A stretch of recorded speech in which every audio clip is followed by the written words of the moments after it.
Hello ကျွန်တော်အားလုံးပဲမင်္ဂလာပါကျွန်တော် test drive တင်နေနဲ့ Discord sharing လုပ်ပေးမယ့် video လေးရတော့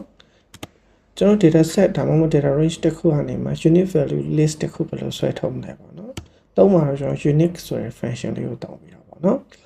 ဒီဘယ်လိုသွားလဲ handle experience လေးကိုကျွန်တော်ဆက်ပြီးတော့ကြည့်ကြ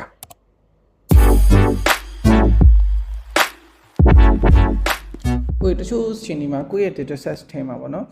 လုံးဝ duplicate မထက်တဲ့ကောင်ပဲဆွဲထုတ်တာတော့ပေါ့အဲ့လိုမျိုးလိုအပ်တဲ့ခါမျိုးရှိအဲ့ကျန်ယူရမှာပါလဲဆိုတော့ unit ဆိုတဲ့ function ရှိတယ် unit ဆိုတဲ့ function ရှိတယ်ပြီးရင် data range ကိုသတ်မှတ်ပေးလိုက်တယ် data range သတ်မှတ်ပေးတာနဲ့ unit normally unit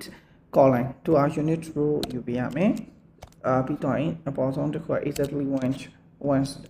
ခါရပဲရှိရခုမလေးကြည့်လိုက်ချင်းကလည်းထက်တယ်စုကလည်း mark ကလည်းထက်တယ်အခုကမထက်ဘူးအဲ့တော့နောက်တစ်ခုမောင်လို့ရေးလိုက်ရောအခုဖြစ်တာဘာလို့နှစ်ခုပဲမထက်ကျန်တာရဲ့ duplicate ပါနေရနော်ဒီလိုလုပ်လို့ရတယ် okay အခု session လေးကတော့ break up in this video ပေါ့နော်ကျွန်တော်ဒီ video လေးမှာ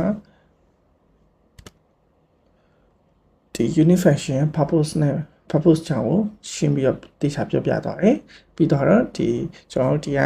exec ကနေမှ reference လောက်ထားတဲ့ syntax လေးပေါ့နော် function တွေဆို syntax ကနေလေးလာအကောင်းလို့ဆိုတော့လေ syntax လေးကိုဒီမှာ sharing ထပ်လုပ်ပေးထားတယ် view ထဲမှာဆိုရင်ကျွန်တော်တို့ဒီ handle explanation ကို step by step တိကျလေးလုပ်ပြထားပြီးတော့ unique ဖြစ်တဲ့ list တစ်ခုကိုဆွဲထုတ်ပြ unique ဆိုတဲ့ function ကိုတောင်းပြီးတော့ပေါ့နော် okay ကျွန်တော် test try အနေနဲ့အကျိုးရှိမဲ့ video တွေကိုဖန်တီးပြီးတော့တင်ဆက်ပေးနေတယ်အဲ့တော့တကယ်လို့ကြိုက်နေတဲ့ပတ်ဆိုရင် like and subscribe လေးလုပ်သွားပြီး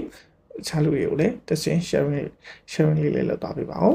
okay ကျွန်တော်နောက် video မှာပြန်လည်ဆုံတွေ့ကြပါ